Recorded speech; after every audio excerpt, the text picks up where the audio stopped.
Well, good evening. Welcome to Writing for Peace Sunday Live. And tonight, really excited to have poet Cynthia Atkins here. And I'll begin by reading a short bio. Cynthia Atkins was born and raised in Chicago, Illinois, receiving a BFA and an MA from the University of Illinois and an MFA from Columbia University School of the Arts. She is the author of Psychic Weathers and In the Event of Full Disclosure, with themes of mental illness, wellness, and family life. Her poems have appeared in numerous journals, including Alaska Quarterly Review, American Letters and Commentary, Bomb, Del Sol Review, Florida Review, Green Mountain Review, The Journal, North American Review, and others. Poems by her were nominated for a 2011 Pushcart Prize.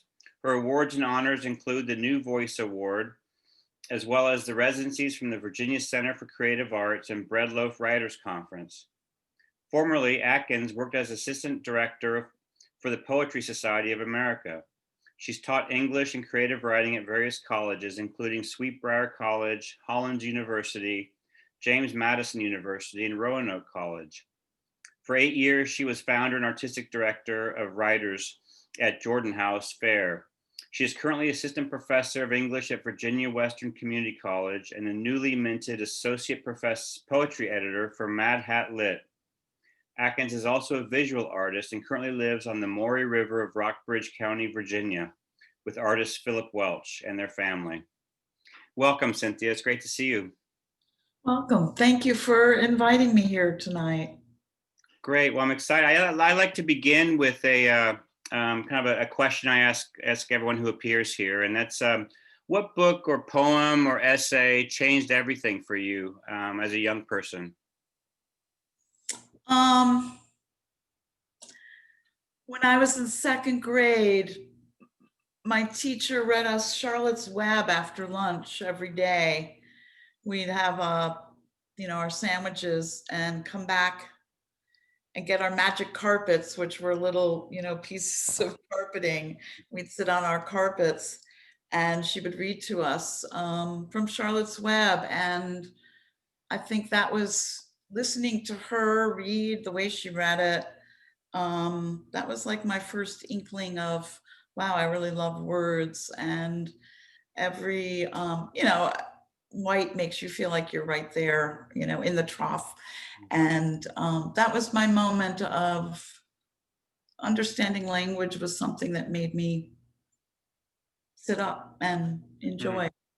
Was there anything thematically about that book that moved you especially, or? Well, the connections, of course, between these friends. Kind of maybe it was my first initiation into made families. Finding family through various other routes, the connection that you have, the loss. I mean, that book has everything in terms of theme, right? Yeah. Loss, love. Just the big stuff, huh? Yeah. Yeah. Well, great. Well, I'd love to have you start to read. What do you have planned to read tonight? Well, my new book is out. It was out March 11th, which was the day the world closed down, COVID-19, and it's called Still Life with God. One of the themes in this book, which I was going to preach to the world, was feeling that our culture has an illness, and the illness is what's become of social media, that I feel like it's an addiction of our culture, and we haven't reckoned with it. We all just kind of jumped in to this world, not really looking at, what it's doing to us, how we perceive ourselves, what our spiritual life is with all these layers. You wake up in the morning and you know what kind of muffin a judge had. Where I'm old enough to remember my writing life pre-internet. I'm that old. And it was a very different feeling, right, being a writer, in that sense of self was easier to get to. Now when I write, I feel like there is a lot of layers, hundreds of people that I've never met that I'm in contact with through the internet. It's a weird thing. And because I'm a poet, I've looked at it through my book. If I was a sociologist, I'd probably be looking at it through that lens. But it was ironic because I was about to preach to the world these themes. And the day the world closed down, we became ever more dependent on these screens for everything we do. So I guess I feel like I can still preach that we need to look at it, look at who we are and what we are in this context of many people, many selves. I myself am immersed, with the book out. You really can't put the genie back in the bottle. So one of the things, that's one of the things I was looking at in this book. Cover art, Lisa Telling Kattenbraker. And it's a little kind of magical batik. So I'll start to read. I thought God was a very risky title for my book. I'm not a real religious person. I'm not a Jesus person. I was born and raised a Jew, but I consider myself more of a cultural Jew. I don't have any training or education in Judaism other than a very cultural thing. But I started questioning who I am, what is the self in relation to this internet world, this I'm a mother, I'm a woman in this culture that we're living in, which is a very precarious time. So all these, just to give you a little background of some of the things I was thinking about writing this book. I mean, God, what a huge thing and title, but it's kind of liturgical, the book, and a prayer of questions, I guess, really. So this first poem is the first poem in the book. It's a sonnet. It's called God is a Wishing Well. God is a wishing well, lit up in the parking lot of my heart. Your shiny pennies in place of bullets. Spoiled plans fell off the wagon. False starts. Back to where the bones dwell with the petals. I swept salt, blood, ether, ink, a prayer. The sky shot fireworks and fireflies. Each stare was a blink. Each flight brought closure. Too much time spent with the wolf and the owl. I looked for answers in limp brochures. Trauma was my life in a gun shell. Foul, I won't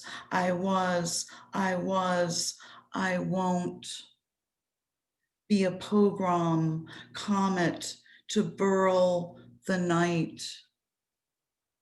A time bomb by a bed of frill roses. The shadow of my echo was a kite.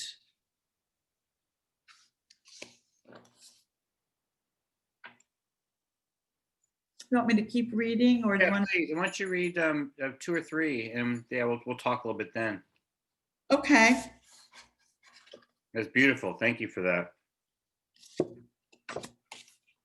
Thinking about, I guess, this notion of who we are on the internet. I started thinking about, we put on a good face.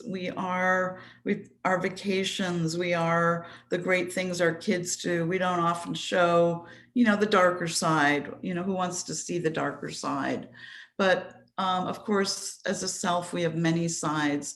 So I was thinking a lot about that, about being a writer and taking on the persona of other people, of other characters and who these other characters we take on as we navigate our way through the world.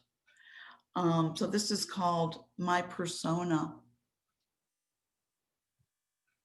I carried my persona in a brown paper bag. It held shreds of lint and one hair that the comb forgot. My persona has a pecking order. Its first name rhymes with self, always the last in line. My persona is filled with yearning. It shipped off on a garbage of barge and landed with a din in the witness protection program. My persona hid under a shamrock in Dumbo. My mural penned by a black gloved hand. It lay chalk flat on a red brick building mixed with saliva, turpentine, and cheap wine. My persona is not the marrying kind. Stroked sleek at the ready in leopard tights, shaking up a winter snow toy on a cold and stormy night. My persona thrives on buyer's remorse. I bet you can't blush and cry on command. My persona skipped the needle on a song when no one was home. It unhooked my bra in a photo booth in July, then sat numb on a teacup rim. My persona was never a sound sleeper. A dog barked in the distance of my persona's longing.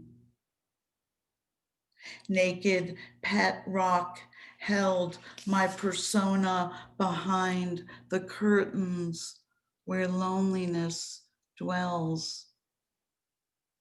My persona is filled with birdsong. It carries smiles in a jar. It gets so tired of my persona, decides to take matters into its own hands, holding a pillow down firm over breathing until one of us goes still.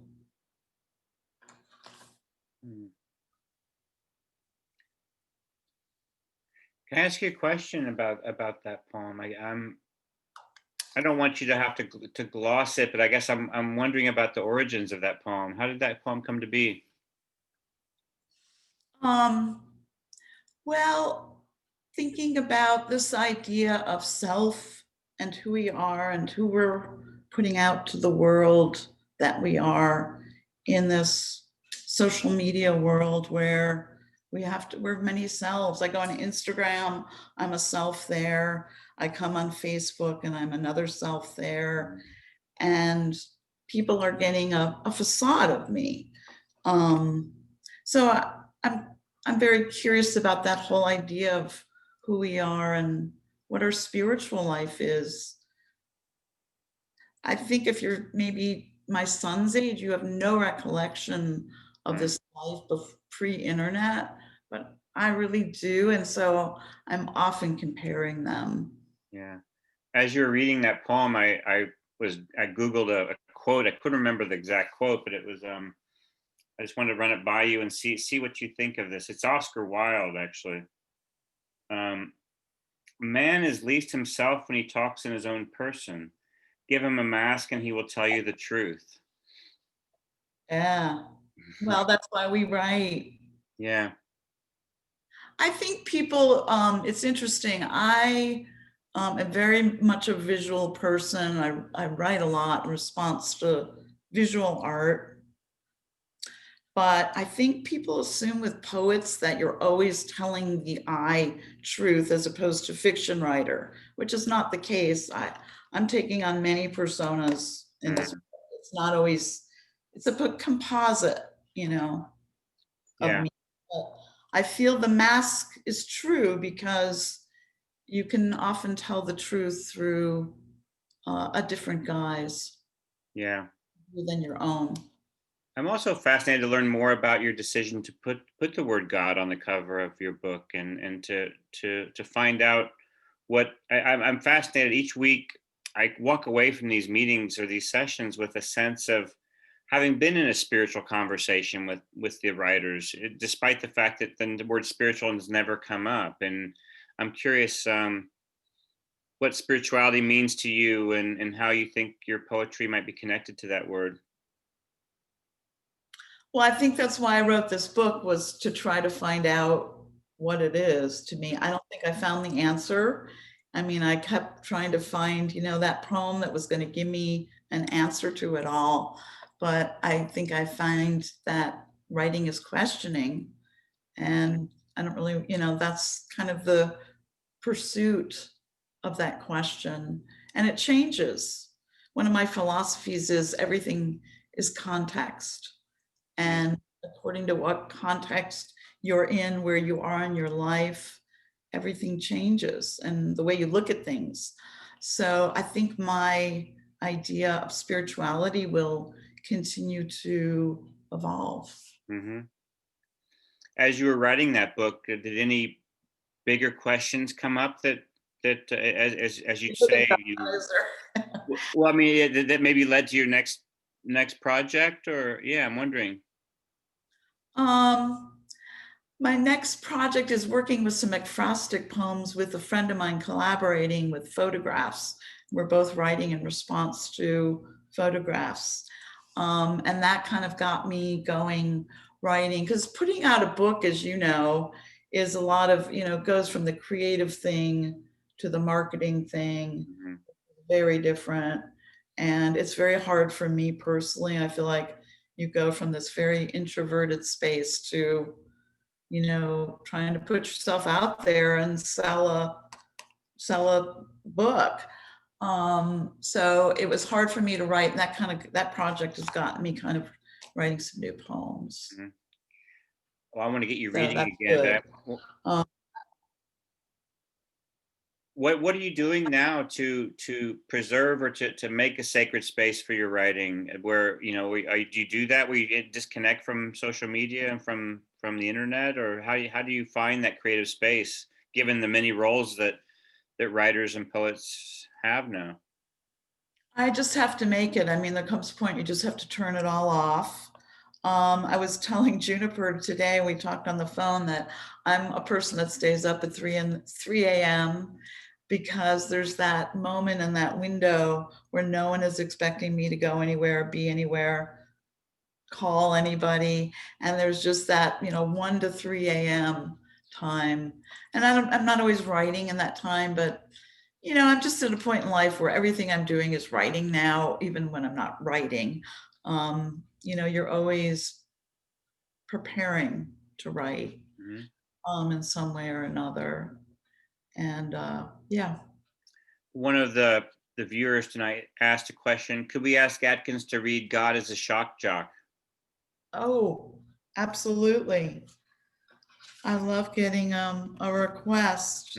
Well, I don't think I have to express too much who this poem is inspired by, but the last 4 years have been hell, and we've all endured it. So I'm hoping that the next 4 years are a little bit. They're going to be hard and heavy, of course, but I think brighter days ahead. I hope. God is a shock jock.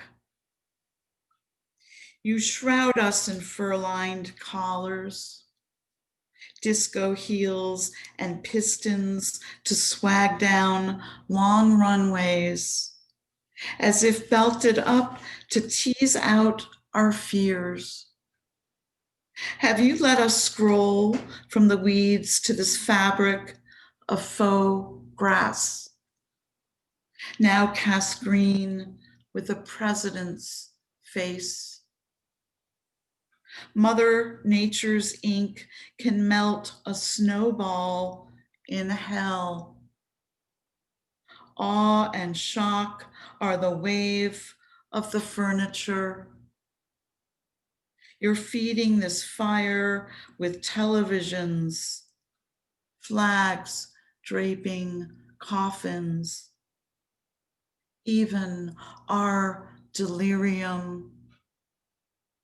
Patriotic like a kid with a pocketful of tomatoes beaten to a pulp by a bully that is the whole town. Your shoelaces pull us closer into the earth. We are sardonic with dust and shame. We are only disposable income. Turn the dial and we're all ego, dead ringer of vertebra in the shape of a lonely room. Stout clocks are rattling off our names, hands caught in a rush hour of clouds. Meanwhile, the stars offer the takeaway. Love is a drug for which we were startled by a wishbone, a brink, a bullet, a blink at a canvas of Bruegel rooftops, a table set with a conspiracy of flowers. Nice. Would you read a couple more poems for us now? Sure.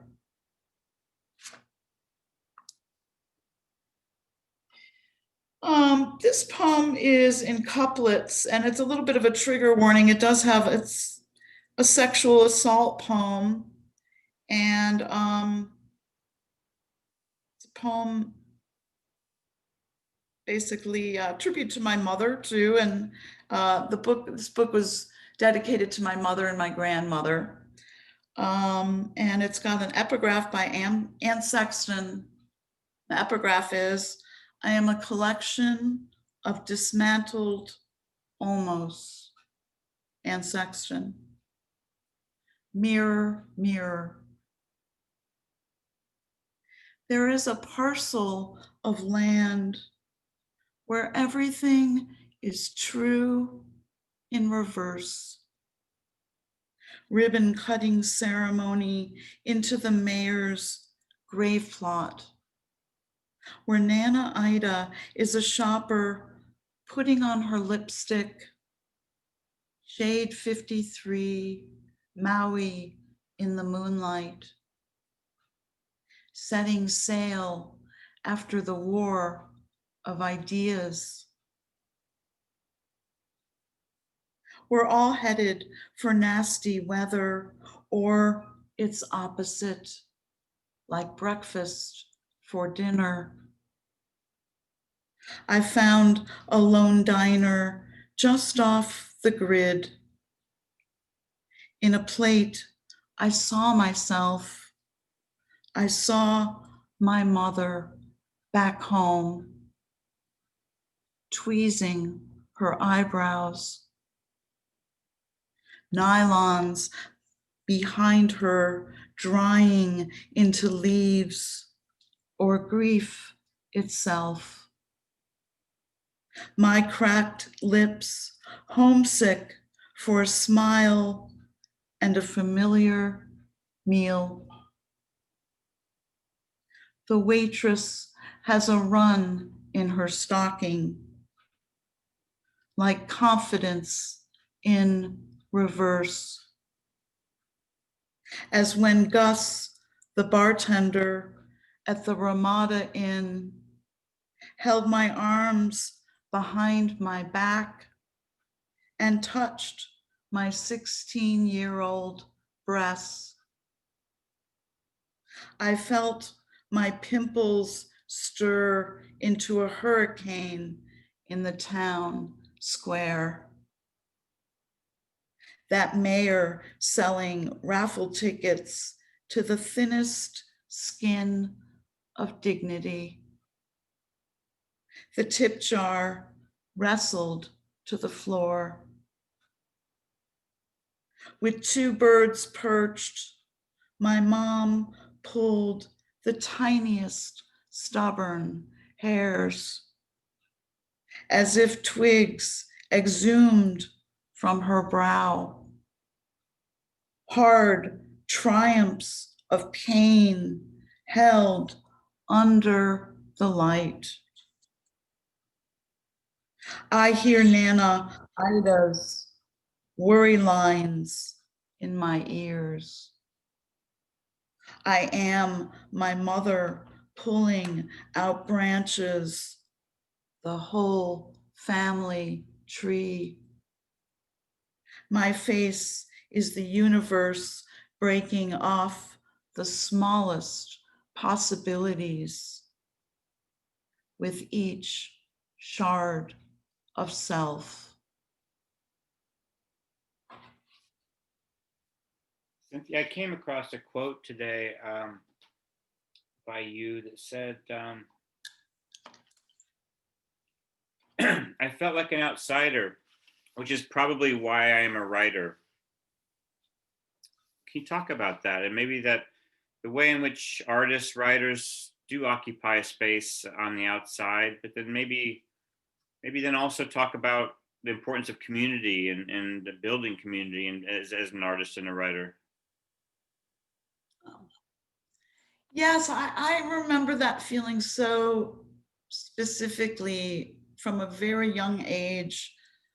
I always felt like I was a witness. I was the outsider looking in very definitively as a child. That's what I felt where my place was. So I always felt like I was on the outside of the action, watching it and gazing at it, and maybe a vehicle for interpreting something in it. And I've always felt like I didn't quite fit into any one group. Groups always make me a little bit uncomfortable. And I feel that in every aspect of my life. I'm from Chicago, but I'm not really a Chicagoan. I'm a Jew, but I'm really Jewish. And I live in Virginia, but I'm not really a Southerner. So, and I guess that's maybe my place as a writer.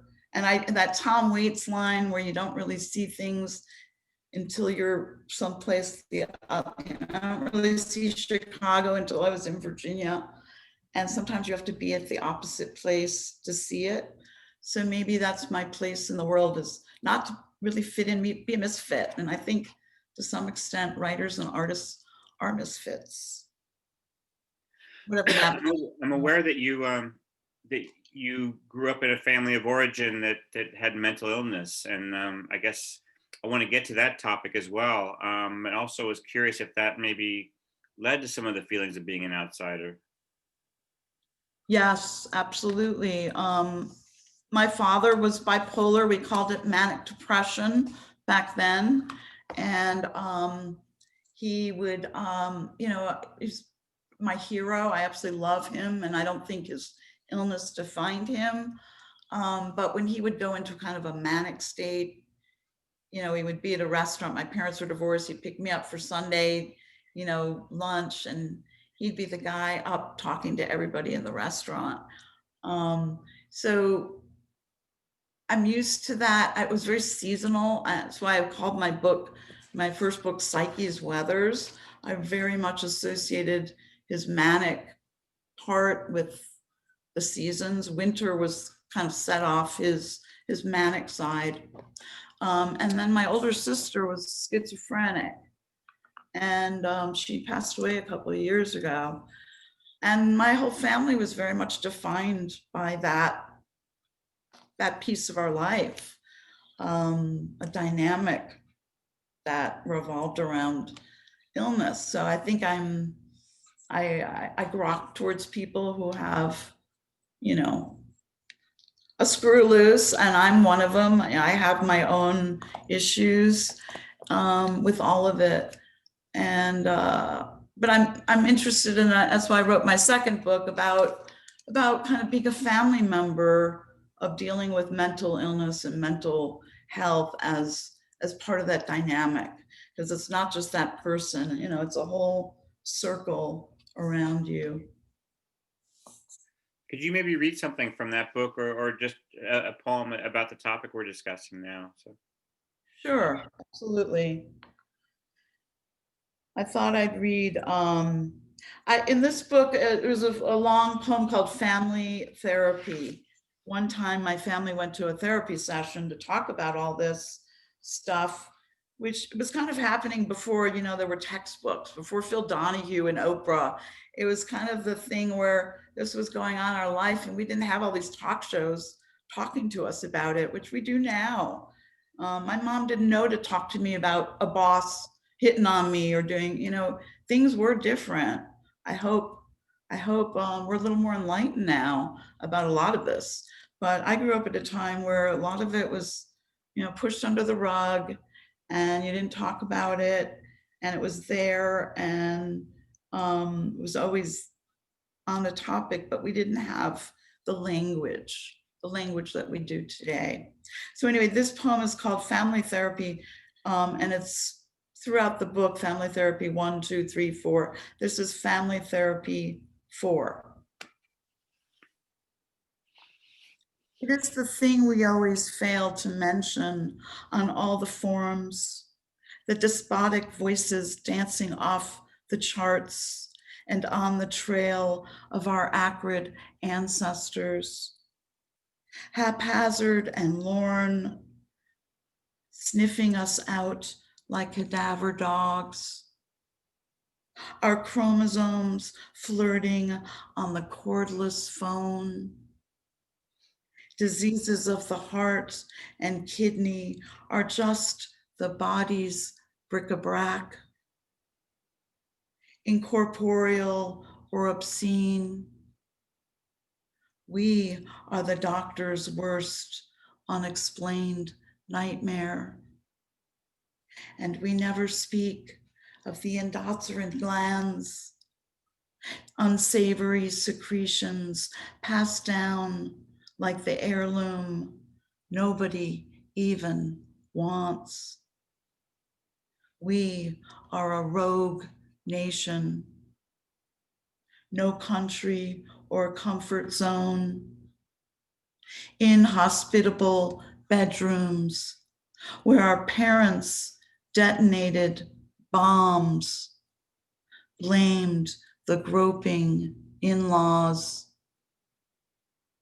Our family trait is to remember only the good times, like a last blown kiss at the door, but more like a breath blown over a bottle, forever haunting the offspring.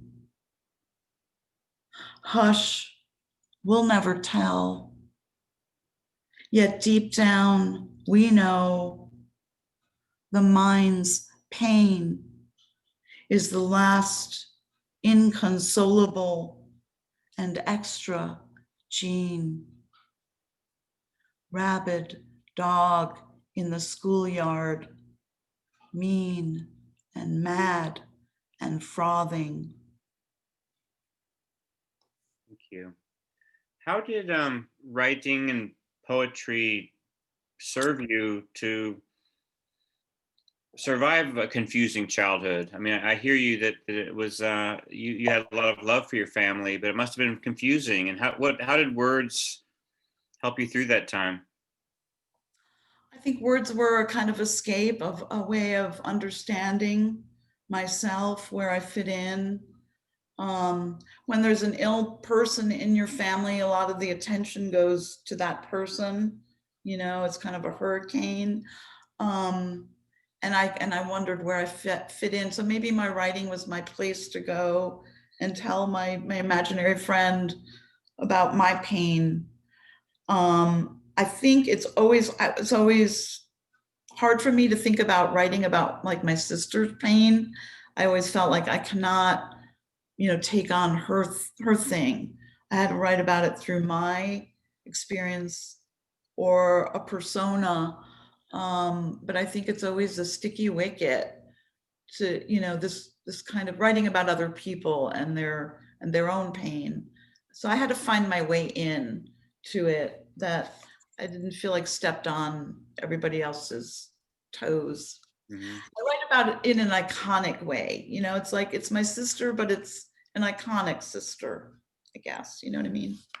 Can you talk more about that? I've read interviews with you talking about the your ideas about writing about other people, especially other people's quote problems. And yeah, can you talk about your philosophy and how you approach that? Um, William Carlos Williams said, no ideas, but in things. Images are really important to me, metaphor, and I feel like they hold a lot of complexity. At least I always tell my students that symbols and images hold the complexity of life. So, and that's why I think I love poems, because poems depend on image, metaphor. Um, so I think I try to, like I said, find an iconic way in speaking from the we, and I'm not, honing in on my father and his intimate, sense of his own self. But as writers, we want to engage, of course, and understand that mind. That's just kind of who we are. Um, anyway, I think I'm not alone as a writer, that we wrestle with this probably our whole career, of how to approach, the intimacy of somebody in their life, our own pain, writing through that. As a poet, I love having readers that don't know me personally, because they're not reading all these other things into it about my personal bio. Somebody, a friend of mine, knows my family. They're reading all these other things into the poems. Or somebody who doesn't know me is just reading the poem on the page. And that gives me a lot of pleasure, because I think, again, context is everything. And my poems are a composite of life and experience. Not everything exactly happened in my life the way it does in a poem, you know? So my sister who might read it and go, well, that's really not, that was really my aunt, not my mother. But it's kind of like a dream. I think we write kind of like we dream. We're pulling a lot of different elements into our, art. It is an art anyway. It's not real life. It's art. But the reason we go to art, I think, as an audience, as a reader, is to help us understand our own predicaments, our own problems. And this other artist might not have the same exact problems I do, but the fact that they've questioned these complexities will help me in my own quest. And I think that's what art does for us. Mm.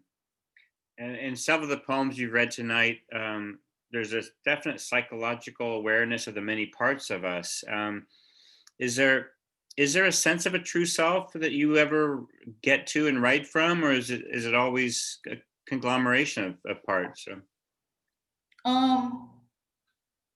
I think I have many selves. I'm just still discovering. I mean, I'm the self that is the mother of my son. I'm the self that is the writer. I'm a self that is a wife, sister. I think all those selves are somebody a little bit different. And then there's all these people that I try to find, within myself. And I think I'm still discovering who I am in COVID-19. It's a different self than I would have been last year. Yeah. I know you're a teacher. How do you teach your students to find their own writing voice? Well, telling them to read a lot, read other writers, and experiment, try new things. One of the best teaching tools I have, I always love watching my students when I do this little exercise where I'll have them write like a paragraph in like first person. Remember your first day of school. And they'll sit and write 5 minutes and they'll write about their first day of school and they'll say, write sensory and let us smell it, and tell us the teacher had a run in her stocking, and let us see it. And then I'll have them read it aloud, and then I'll have them go back and read their piece in second person. And then I'll have them go back and read it in third person. And they will each hear completely different sound, mood, texture of their piece and the way that it changes. Not that one's right or wrong, but one that is going to be right for their piece. And just little techniques like that little tricks. It's always exciting when you see a new writer trying something like that and discovering something. Do you write with anybody in mind as your reader? The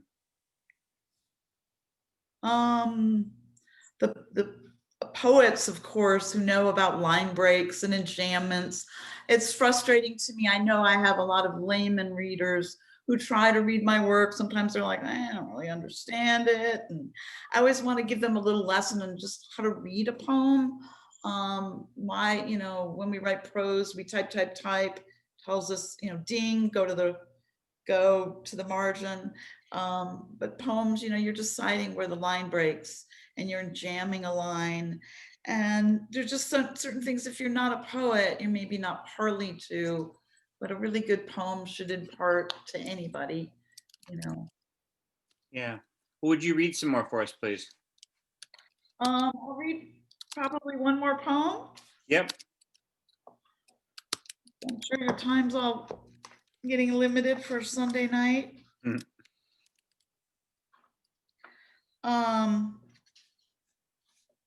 I've probably read this poem before, but one of the poems that I enjoy reading or thinking about, kind of like a bookmark of my book, is one of the poems, and it's kind of an elegy. Somebody a writer that I met here on the internet. I never met her in person.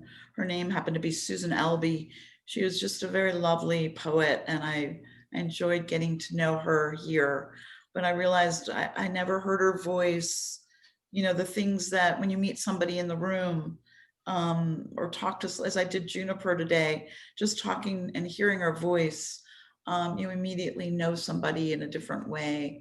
So the limited way that we know people, and yet I think on the internet, there's still a fingernail, a thumbprint, an aura of people that we come to love and feel close to, and connect to.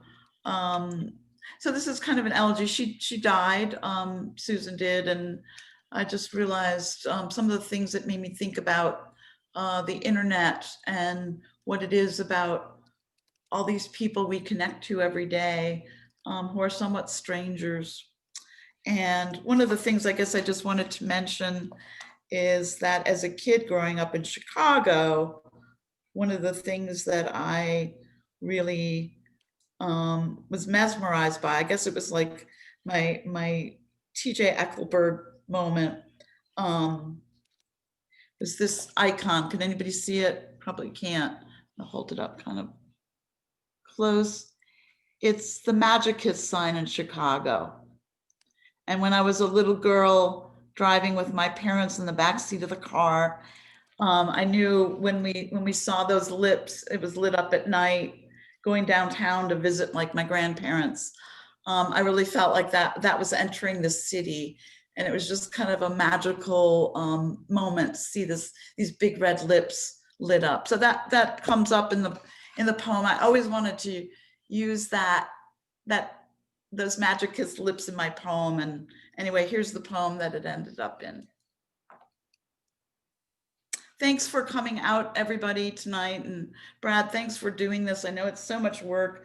Juniper, Carmel, I just really appreciate your asking me to do this and come out tonight. And thanks for listening. This is called When the Internet is the Loneliest Place on the Planet. Blow by blow, we gave up scents and sunsets to hold our heads in a screen and gawk in our sleep. My blind leading your blind to where the last light is driven to be warehoused.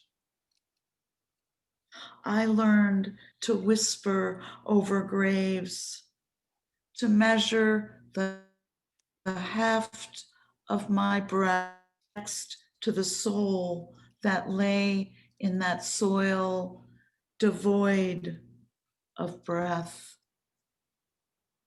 When push comes to shove, when enough is more than enough, when your face sees itself snatched by the swarm of names, pell-mell.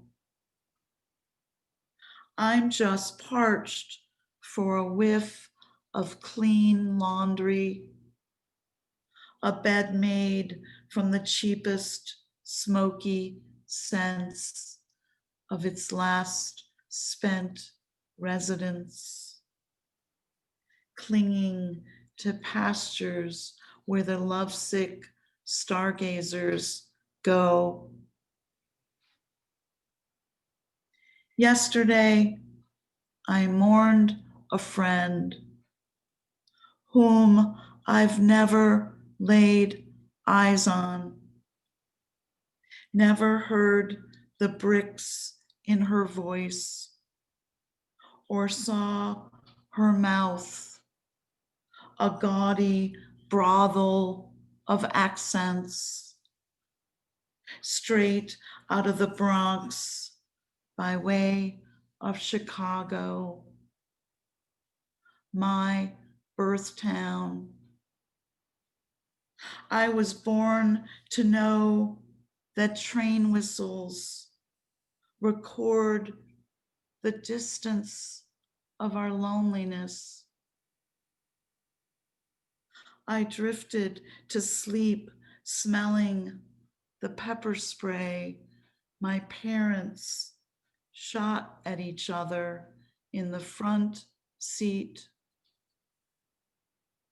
It was my own garden on the highway under the magicist sign, where I could cry all night long in the damp arms of strangers. Each car holding that piece of self that looks for others, popping out of a hole like a fox or a wolf, forcing you to see your breath. Flick the light switch into the dark classroom in the planetarium of stars.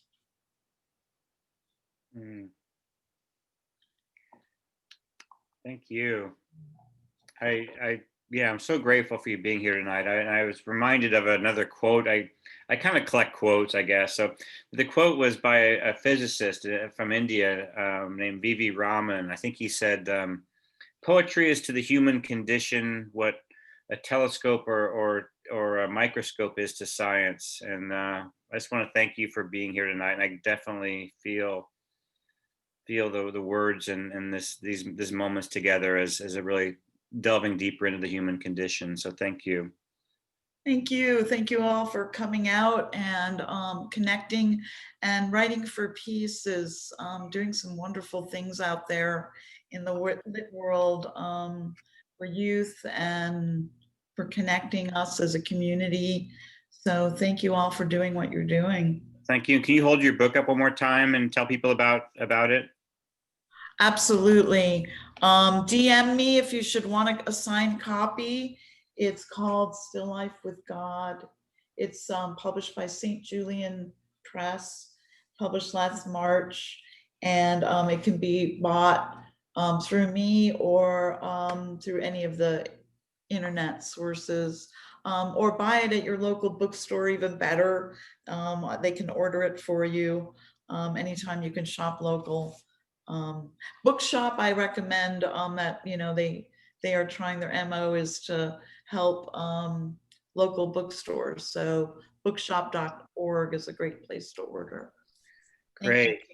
And let me tell you the viewers tonight about the upcoming readers. So on December 13th, we've got Scott Nadelson. He's a writer of mixed genre. And on December 20th, David Ulan, editor and writer. And I want to welcome anyone who wants to stay on to chat for a few minutes with Cynthia. Are you available for a few minutes to chat? Okay. Sure. Well, great. Why don't we just open up, Juniper, if you would. And many thanks again to Juniper, the producer and of this show, and Carmel, the founder of Writing for Peace. And I'm just really grateful for both of them to create this space for us each week and to promote it, and Juniper to just organize all of this, and she's the soul of this show. So thank you, Juniper. Yes. Thank you. Everybody has, thank you, Brad. Thank you. Everybody has the ability to unmute themselves now. So if you would like to speak, you're welcome to unmute yourself and ask questions or just say hello.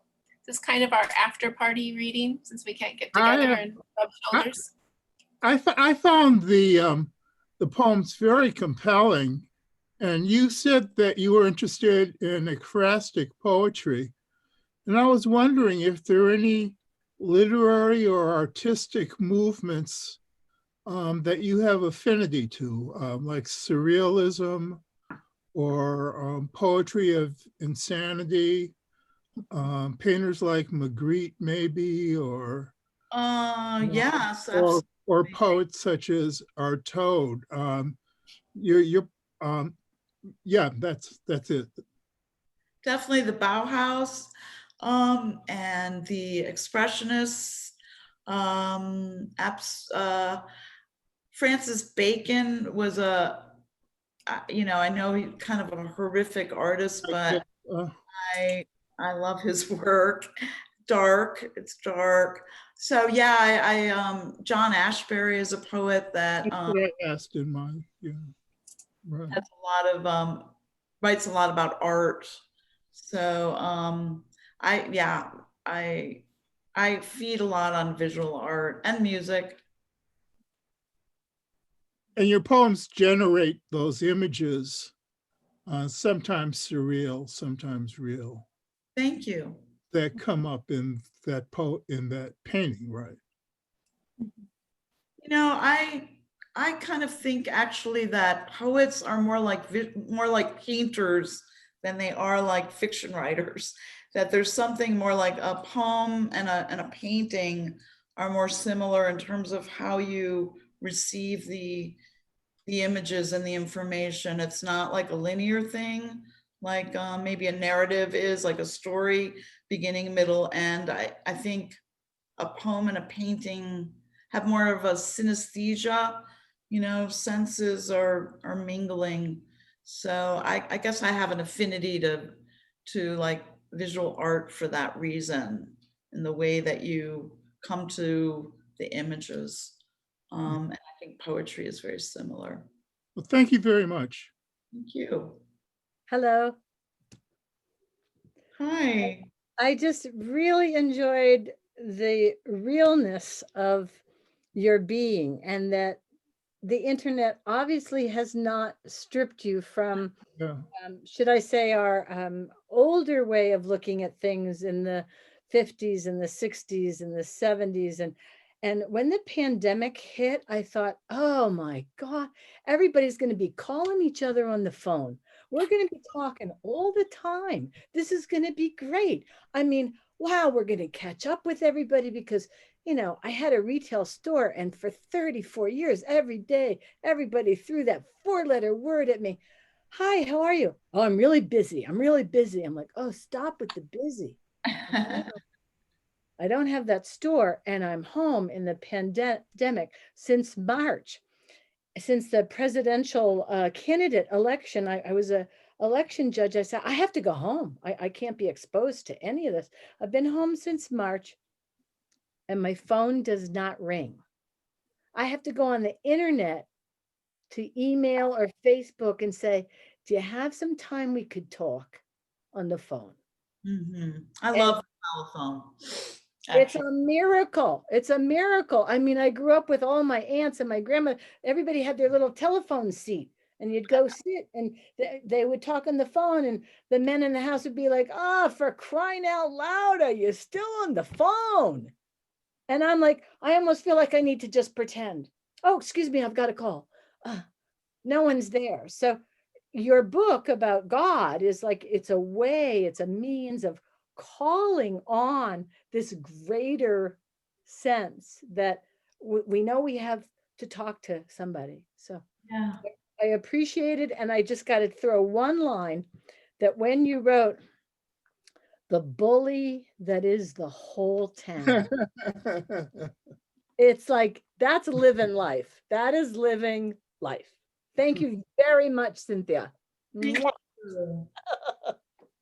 Thank you for being so specific about your listening. Thank you. Yeah. It's hard to listen to work and get that. So I appreciate I didn't miss a beat of yours. that.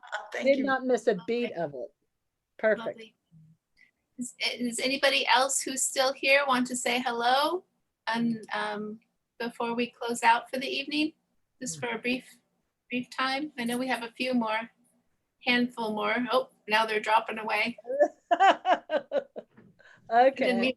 Didn't mean to chase anybody away. I just wanted to offer. You didn't. It's the, yeah. It's Thank you all for coming out. And Juniper, thanks for all the work you're doing for this. It's a lot, and you do it so effortlessly and graciously. I really enjoyed hearing you read my poem the other day too. That was Oh, you're welcome. Well, I believe that Carmel started something beautiful here a long time ago, and she's gathered some really wonderful people, and it is an honor to work with her and to help bring people and raise voices. And part of our mission statement is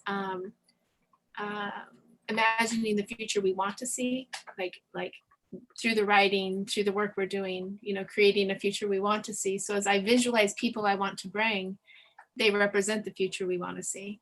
So thank you for doing your part, Cynthia. I'm so honored. Thank you for inviting me. Thank you. And thank you for everybody who joined us. Thank you. Good night. Be well. Thanks, Bill. You're all Thank you. Phil. Thank you, Carmel. Thank you, Carmel. You're beautiful. Oh, thanks, Carmel. Yeah. Thanks, everybody. Good night. Good Good night. night. Thank you. Bradley. Good night. Thank you, Bradley. Thank you, Bradley. Thank you, Brad. Yeah. Thank you, everybody. Good night. Good night. Good